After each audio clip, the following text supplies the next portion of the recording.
Hello दोस्तों, आप सभी का स्वागत है आपके अपने YouTube channel study with Ranjeet में।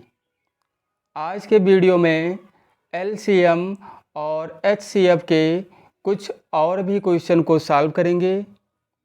तो चलिए शुरू करते हैं और क्वेश्चन को सॉल्व करते हैं।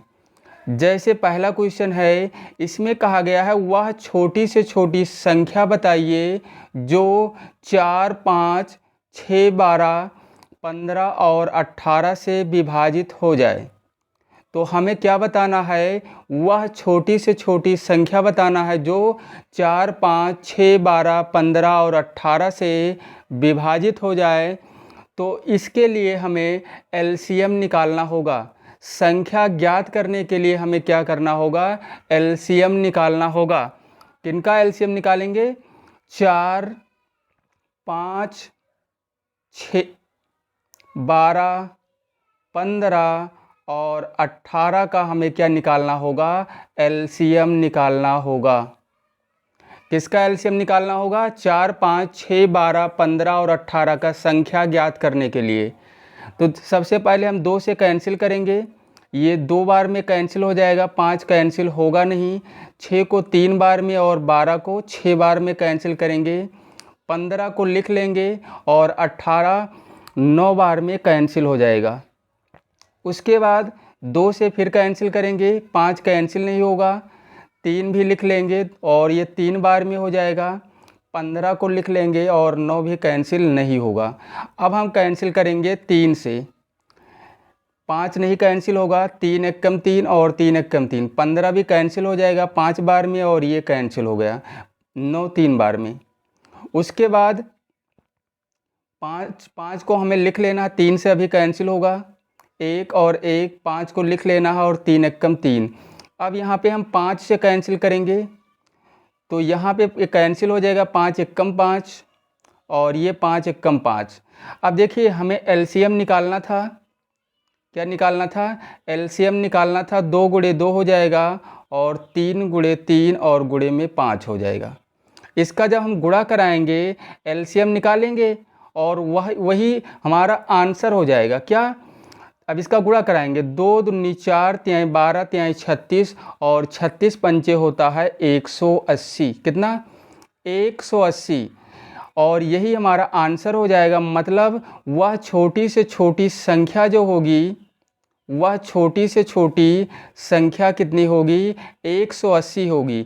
180 जो है 4 से भी विभाजित हो जाएगा, 5 से भी, 6, 12, 15 और 18 से विभाजित हो जाएगी। इससे छोटी कोई संख्या नहीं है जो इन संख्याओं से विभाजित हो जाए। तो हमें यही बताना था कि वह छोटी से छोटी संख्या बताइए जो 4, 5, 6, 12, 15 और 18 से विभाजित हो जाए। तो ऐसे क्वेश्चन में हमें एलसीएम निकालना होगा और एलसीएम निकाल के ही संख्या को हम ज्ञात कर सकते हैं। तो चलिए अगले क्वेश्चन को सॉल्व करते हैं।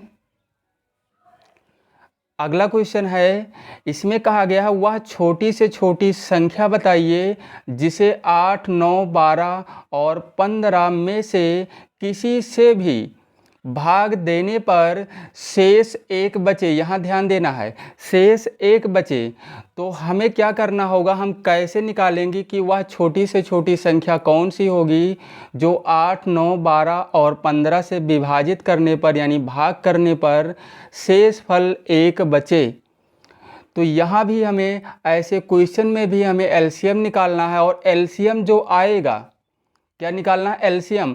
और एलसीएम जो आएगा उसमें 1 जोड़ देना है, 1 शेष बच रहा है। इसका मतलब एलसीएम निकालने के बाद उस एलसीएम में अगर 1 हम जोड़ देंगे तो वह संख्या हमें ज्ञात हो जाएगी। तो सबसे पहले हम क्या करेंगे, 8, 9, 12 और 15 का क्या निकालेंगे, एलसीएम निकालेंगे। 2 से कैंसिल कराएंगे तो ये 4 बार में, 9 कैंसिल होगा नहीं, ये 6 बार में हो जाएगा। 15 को लिख लेना है।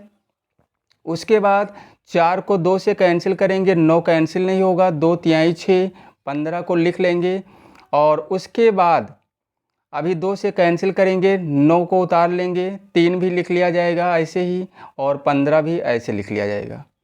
अब हम 3 से कैंसिल करेंगे, ये 3 बार में हो गया और 3 एकम 3 हो गया, और 15 को 5 बार में कैंसिल कर दिया गया।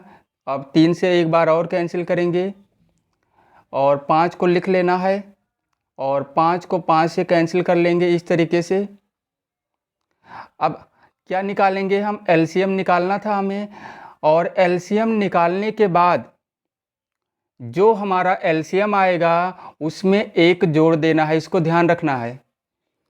तो इसका अभाज्य गुणनखंड कितना आ गया है? 2 यहाँ 3 बार आया है, और 3 जो है 2 बार, ऐसे इसको लिखना है, और गुणे में फिर 5, 2 दूनी 4, दूनी 8, और 8 त्रिक 24, 3 72, और 72 पंचे होता है 360, मतलब एलसीएम कितना आ गया है? 360। ये हमारा एलसीएम आ गया है। तो क्वेश्चन में ये कहा गया था कि वह छोटी से छोटी संख्या बताइए जिसे 8, 9, 12 और 15 में से किसी से भी, चाहे 8 से भाग करें, 9 से भाग करें, या 12 या 15 से भाग करने पर शेष 1 बचना चाहिए। तो एलसीएम जो निकाला गया है ये इन चारों संख्याओं से विभाजित हो जाएगा, मतलब यहाँ शेष नहीं बचेगा, एक भी शेष नहीं बचेगा, शेषफल 0 आएगा। लेकिन और अगर यहाँ कहा गया किसी से भी भाग देने पर शेष 1 बचे, तो संख्या हमारी हो जाएगी, संख्या क्या हो जाएगी? संख्या जो है, संख्या हो जाएगी 360। जो हमारा एलसीएम आया है उसमें 1 जोड़ देंगे तो 361 हो जाएगा, और ये हो जाएगा हमारा आंसर। शेषफल 1 बचेगा। अब हम 8 से भाग करेंगे 361 में, तब भी शेषफल 1 आएगा। 9 से भाग करेंगे तब भी शेषफल 1 बचेगा, और 12 से और 15 से भी भाग करेंगे तो भी शेषफल 1 ही बचेगा। तो ऐसे क्वेश्चन को हम इस तरीके से सॉल्व कर सकते हैं। चलिए अगले क्वेश्चन को सॉल्व करते हैं। अगला क्वेश्चन है, वह बड़ी से बड़ी संख्या कौन सी है जिससे 25, 73, 97 में भाग देने पर प्रत्येक दशा में समान शेष बचे। क्या हमें निकालना है? वह बड़ी से बड़ी संख्या हमें बतानी है जिससे 25, 73 और 97 में अगर भाग किया जाए तो प्रत्येक दशा में यानी शेषफल कितना बचना चाहिए? समान। समान का मतलब ये हुआ कि अगर हम 25 में भाग करें तब भी शेषफल उतना ही आना चाहिए और जितना आएगा, और अगर 73 में भाग करेंगे तो जितना शेषफल 25 में भाग करने पर आया है उतना इसमें भी भाग करने पर आना चाहिए, और 97 में अगर भाग करें तब भी शेषफल उतना ही आना चाहिए। तो ऐसी बड़ी से बड़ी संख्या हमें बतानी है। तो देखिए इसके लिए सबसे पहले हमें करना क्या है, 73 में से 25 को माइनस कर लो। 73 में से अगर हम 25 को माइनस कर लेंगे तो यहाँ पे कितना बचेगा? 73 में से क्या माइनस करना है? 25। तब यहाँ बचेगा 48। कितना बचेगा? 48। अब देखिए, अब हम 97 में से 73 को माइनस करेंगे, 97 में से 73 को माइनस करेंगे, तब यहाँ बचेगा 24। अब हमें क्या करना है? अब 97 में से 25 को माइनस करना है। अब हम 97 में से 25 को माइनस करेंगे, तब यहाँ आ जाएगा 72। इतना करने के बाद ये जो संख्याएं आई हैं घटाने पर, इन्हीं का हमें HCF निकालना है। क्या निकालना है? HCF। क्या निकालना है? HCF, और वही हमारा आंसर हो जाएगा। तो HCF निकालने के लिए हम 48 का क्या करेंगे? 48 का हम क्या कर लेंगे? अभाज्य गुणनखंड। तो इसका हो जाएगा, इसका अभाज्य गुणनखंड कितना हो जाएगा? 2 गुणे 2, और यहाँ पे कितना हो जाएगा? कितना हो जाएगा? 2 गुणे 2, 2 दूनी 4, दूनी 8, और दूनी 16 और 16 3 48, मतलब 48 का अभाज्य गुणनखंड कितना आ जाएगा, इतना आ जाएगा। अब ऐसे हम 24 का कर लेंगे, किसका, 24 का, तो 2 दूनी 4 हो जाएगा और 2 दूनी 4 और 4 दूनी 8 हो जाएगा और 8 तिरिक 24, मतलब इसका अभाज्य गुणनखंड इतना आ जाएगा। अब हम 72 का निकालेंगे, किसका, 72 का, तो 2 दूनी 4, 4 दूनी 8, 8 दूनी 16 और कितना हो जाएगा, 2 दूनी 4 दूनी 8, 8 के बाद यहाँ 8 तिरिक 24 हो जाएगा, 8 तिहाई 24 और 24 तिहाई 72, तो 72 का अभाज्य गुणनखंड इतना आ जाएगा। हमें निकालना था HCF, क्या निकालना था, HCF।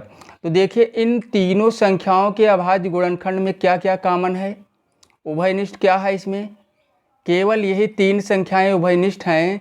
कौन, नहीं एक और है इसमें, ये देखिए 3 भी उभयनिष्ठ है, ये 3, तो 2 यहाँ 3 बार इसको लिख लेना है ऐसे, और 3 भी यहाँ कॉमन है मतलब उभयनिष्ठ है। या इसको हम इस तरीके से ऐसे देख सकते हैं, ये देखिए यहाँ पे 3 उभयनिष्ठ है तो गुणे 3 हो जाएगा, तो इसका HCF कितना आ जाएगा, 2 दूनी 4 दूनी 8 और 8 तिरिक 24, तो यही हमारा आंसर भी हो जाएगा।